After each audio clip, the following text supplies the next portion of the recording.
Hello friends, welcome back to our channel SR family ముచ్చట్లు. వడ ఎలా చేసుకుందామో చూద్దాం రండి. ముందుగా పప్పును ఒక గ్లాస్ పప్పు ఒక బౌల్లో పోసుకొని 2-3 టైమ్స్ వాష్ చేసుకోవాలి. వాష్ చేసుకున్న వాటర్ని క్లియర్ చేసేసి మళ్ళీ అందులో వాటర్ ఫిల్ చేసుకొని నైట్ అంతా సోక్ చేసి పెట్టుకోవాలి.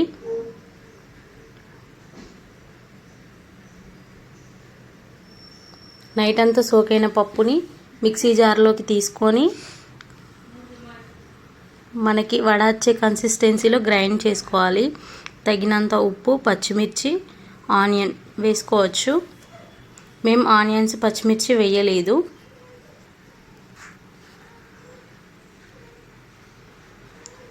పిండి అనేది వడ కన్సిస్టెన్సీలో ఉండాలి.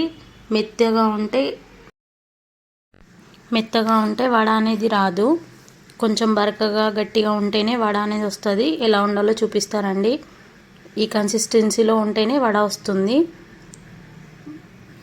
ఇలా చేసుకొని మరిగే ఆయిల్లో వేసిన తర్వాత వడ అనేది గోల్డెన్ బ్రౌన్ కలర్లో వచ్చేదాకా వేయించుకోవాలి. అలా వేయించుకోవడం వల్ల లోపల ఉన్న పిండి ఉడికి ఇలా క్రిస్పీగా ఉంటుంది. తర్వాత చట్నీ చేసుకుందాం రండి. పల్లీలు మీడియం ఫ్లేమ్లో పెట్టుకొని వేయించుకోవాలి. హై ఫ్లేమ్లో పెడితే పల్లీలు మాడిపోతాయి. అటు ఇటు కలుపుతూ మీడియం ఫ్లేమ్లోనే వేయించుకోవాలి.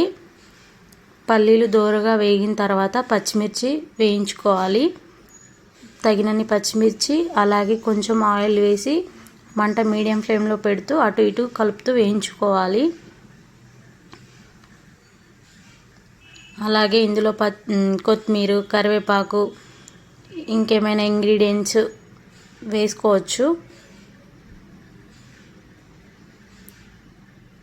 కొత్తిమీర, కరివేపాకు, పచ్చిమిర్చి గోల్డెన్ బ్రౌన్ కలర్ వచ్చేదాకా వేయించుకున్న తర్వాత మన పల్లీలు, పచ్చిమిర్చి వేగాయి. పల్లీలు వేగాయా లేవా తెలవడానికి పల్లీలను ఇలా అంటే తెలుస్తుంది. ఇలా అయితే వేగినట్టే. గ్రైండ్ చేసుకొని చట్నీ ఈ కన్సిస్టెన్సీలో ఉండేటట్టు చూసుకోవాలి. ఇందులో పోపు పెట్టుకొని చట్నీలో కలిపేస్తే సరిపోతుంది. మన వడ చట్నీ రెడీ.